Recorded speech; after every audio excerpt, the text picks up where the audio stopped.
제27장. 다윗이 혼자서 생각하였다. 이제 이러다가 내가 언젠가는 사울의 손에 붙잡혀 죽을 것이다. 살아나는 길은 블레셋 사람의 땅으로 망명하는 것뿐이다. 그러면 사울이 다시 나를 찾으려고 이스라엘의 온 땅을 뒤지다가 포기할 것이며 나는 그의 손에서 벗어나게 될 것이다. 그래서 다윗은 일어나서 자기를 따르는 부하 600명을 거느리고 가드 왕 마오의 아들 아기스에게로 넘어갔다. 그리하여 다윗은 가드에 있는 아기스에게로 가서 거처를 정하였다. 다윗과 그의 부하들은 저마다 가족을 거느리고 살았는데 다윗이 거느린 두 아내는 이스라엘 여인 아히노암과 나발의 아내였던 갈멜 여인 아비가일이었다. 다윗이 가드로 도망갔다는 소식이 사울에게 전하여지니 그가 다시는 다윗을 찾지 않았다. 다윗이 아기스에게 간청하였다. 임금님이 나를 좋게 보신다면 지방 성읍들 가운데서 하나를 나에게 주셔서 내가 그곳에 정착할 수 있도록 해주시기를 바랍니다. 이 종이 어떻게 감히 임금님과 함께 임금님이 계시는 도성에 살 수가 있겠습니까? 그러자 아기스는 그날 당장 시글락을 다윗에게 주었다. 그래서 시글락이 이날까지 유다 왕들의 소유가 되었다. 다윗이 블레셋 사람의 지역에서 거주한 기간은 1년 넉 달이었다. 바로 그 기간에 다윗은 부하들을 거느리고 다니면서 그술 사람과 기르스 사람과 아말렉 사람을 습격하곤 하였다. 그 사람들은 오래전부터 수르 광야와 이집트 국경선에 이르는 전 지역에서 살고 있었다. 다윗은 그들이 사는 지역을 칠 때에는 남녀를 가리지 않고 한 사람도 살려두지 않고 양과 소와 나귀와 낙타와 옷을 약탈하였다. 약탈물을 가지고 아기스에게로 돌아가면 아기스는 의뢰 그대들이 오늘은 어디를 습격하였소 하고 묻고 그럴 때마다 다윗은 유다의 남쪽 지역을 털었다느니 여라무엘 족속의 남쪽 지역을 털었다느니 또는 겐 족속의 남쪽 지역을 털었다느니 하는 식으로 대답을 하곤 하였다. 다윗이 남녀를 가리지 않고 죽이고 가두로 데려가지 않은 것은 그들이 다윗의 정체를 알아 다윗이 그런 일을 하였다고 폭로할까 두려웠기 때문이다. 다윗은 블레셋 사람의 지역에 거주하는 동안 언제나 이런 식으로 처신하였다. 아기스는 다윗의 말만 믿고서 다윗이 자기 백성 이스라엘에게서 그토록 미움받을 짓을 하였으니 그가 영영 자기의 종이 될 것이라고 생각하였다. 제28장. 그럴 즈음에 블레셋 사람이 이스라엘에 쳐들어가려고 모든 부대를 집결시켰다. 그러자 아기스가 다윗에게 말하였다. 귀관이 나와 함께 출정하여야 한다는 것을 알고 있을 줄 아오. 귀관은 부하들을 거느리고 직접 출정하시오. 다윗이 아기스에게 대답하였다. 그렇게 하겠습니다. 이 종이 무엇을 할 수 있는지 임금님이 아시게 될 것입니다. 아기스가 다윗에게 말하였다. 좋소, 귀관을 나의 종신 경호대장으로 삼겠소. 사무엘이 이미 죽어서 온 이스라엘 백성이 그의 죽음을 슬퍼하며 그를 그의 고향 라마에 장사 지낸 뒤였다. 그리고 사울이 나라 안에서 무당과 박수로 부조리 쫓아낸 때였다. 바로 그때 블레셋 군대가 모여서 수넴의 진을 쳤다. 사울도 온 이스라엘군을 집결시켜 길보아 산에 진을 쳤다. 사울은 블레셋 군의 진을 보고 두려워서 마음이 몹시 떨렸다. 사울이 주님께 물었으나 주님께서는 그에게 꿈으로도 우림으로도 예언자로도 대답하여 주지 않으셨다. 그래서 사울은 자기의 신하들에게 명령하였다. 망령을 불러올리는 여자 무당을 한 사람 찾아보아라. 내가 그 여인을 찾아가서 물어보겠다. 사울의 신하들이 그에게 말하였다. 엔돌에 망령을 불러올리는 무당이 한 사람 있습니다. 사울은 다른 옷으로 갈아입고 변장한 다음에 두 신하를 데리고 갔다. 밤에 그들이 그 여인에게 이르렀는데 사울이 그에게 말하였다.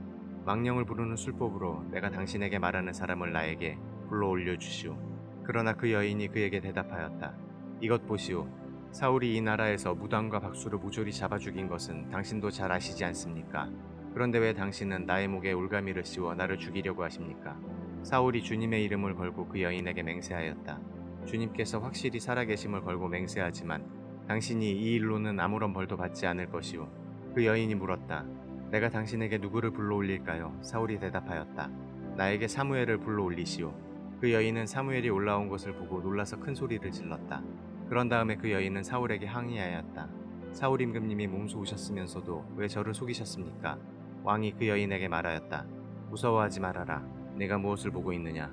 여인이 사울에게 대답하였다. 땅속에서 영이 올라온 것을 보고 있습니다. 사울이 그 여인에게 물었다. 그 모습이 어떠하냐? 여인이 대답하였다. 한 노인이 올라오는데 겉옷을 걸치고 있습니다.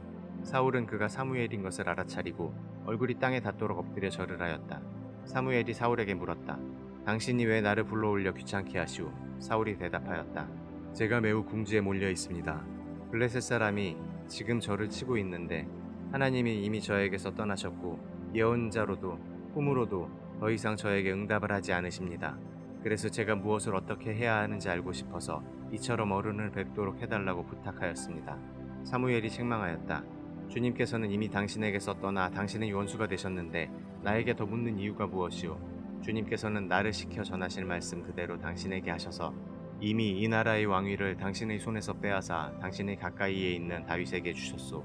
당신은 주님께 순종하지 아니하고 주님의 분노를 아말렉에게 쏟지 아니하였소. 그렇기 때문에 주님께서 오늘 당신에게 이렇게 하셨소. 주님께서는 이제 당신과 함께 이스라엘도 블레셋 사람의 손에 넘겨주실 터인데 당신은 내일 당신 자식들과 함께 내가 있는 이곳으로 오게 될 것이오. 주님께서는 이스라엘 군대도 블레셋 사람의 손에 넘겨주실 것이오. 그러자 사울은 갑자기 그 자리에 쓰러져 땅바닥에 벌렁 넘어졌다. 사무엘의 말을 듣고서 너무나 두려웠기 때문이다. 게다가 그는 그날 하루 종일 그리고 밤새도록 굶었으므로 힘마저 쭉 빠져 있었다. 그 여인이 사울에게 가까이 와서 그가 아주 기진맥진해 있는 것을 보고 그에게 말하였다. 보십시오. 이 종은 임금님의 분부를 다 따랐습니다. 저는 목숨을 내놓고 임금님이 저에게 명령하신 대로 다 이루어드렸습니다. 그러므로 이제는 임금님도 이 종의 말씀을 들어주시기 바랍니다.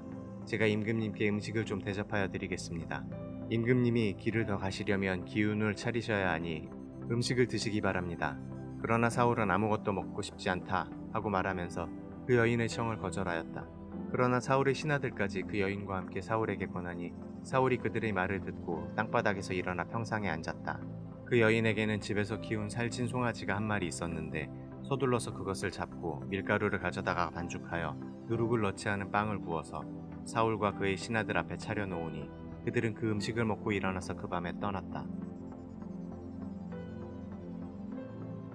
제29장 블레셋 사람은 모두 부대를 아벡에 집결시켰고 이스라엘 사람은 이스라엘에 있는 샘가에 진을 쳤다. 블레셋 사람의 지도자들은 수백 명, 수천 명씩 거느리고 나아갔으며 다윗도 부하를 거느리고 그 행렬의 맨 뒤에서 아기스와 함께 나아갔더니 블레셋 사람의 지휘관들이 항의하였다. 이 히브리 사람들이 무엇 때문에 여기에 와 있습니까? 아기스가 블레셋 사람의 지휘관들에게 말하였다. 귀관들도 알다시피 이 사람은 이스라엘 왕 사울의 종이었던 다윗이요. 그가 나와 함께 지낸 지가 이미 한두 해가 지났지만 그가 망명하여 온 날부터 오늘까지 나는 그에게서 아무런 허물도 찾지 못하였소. 그러나 블레셋 족속의 지휘관들은 다윗에게 분노를 터뜨렸다. 블레셋 족속의 지휘관들이 아기스에게 강요하였다. 저 사람을 돌려보내십시오. 임금님께서 그에게 지정하여 준 그곳으로 그를 돌려보내시고 우리와 함께 싸움터에 나가지 않도록 하여 주십시오. 싸움터에 나가서 그가 우리의 대적으로 돌변할지도 모르는 일입니다. 그가 무엇을 가지고 자기의 주인과 화해할 수 있겠습니까? 우리 군인들의 머리를 잘라다 바쳐서 하지 않겠습니까? 그가 바로 이스라엘 백성이 춤을 추면서 사울은 수천 명을 죽이고 다윗은 수만 명을 죽였다 하고 추켜 세우던 그 다윗이 아닙니까? 마침내 아기스가 다윗을 불러 말하였다. 주님께서 확실히 살아계심을 걸고 맹세하지만 장군은 정직하였소. 나에게로 온 날부터 오늘까지 나는 장군에게서 아무런 허물도 찾지 못하였기 때문에 장군이 나와 함께 이 부대에 들어와서 출전하는 것을 좋게 생각하였소. 그런데 저 지휘관들은 장군을 못마땅해하오. 그러니 이제 장군은 블레셋 사람의 지도자들의 눈에 거슬리는 일을 더 이상 하지 말고 평안히 돌아가기를 바라오. 이번에는 다윗이 아기스에게 항의하였다. 내가 잘못한 일이 무엇입니까? 임금님을 섬기기 시작한 날부터 오늘에 이르기까지 임금님께서 말씀하신 대로 종에게서 아무런 허물이 드러나지 않았다면 왜 이 종이 이제 나의 상전이신 임금님의 원수들과 싸우러 나갈 수가 없습니까? 아기스가 다윗에게 대답하였다. 장군이 정직하다는 것을 나는 잘 아오. 나는 장군을 하나님의 천사처럼 여기오. 그런데 블레셋 사람의 지휘관들이 장군과 함께는 싸움터에 나가지 않겠다고 말하오. 그러니 이제 장군이 데리고 있는 옛 주인의 종들과 더불어 내일 아침 일찍 일어나시오. 내일 아침에 일찍 일어나서 해가 뜨는 대로 떠나도록 하시오. 그리하여 다윗은 다음날 아침에 일찍 일어나 부하들과 함께 출발하여 블레셋 사람의 땅으로 돌아오고 블레셋 족속은 이스라엘로 올라갔다.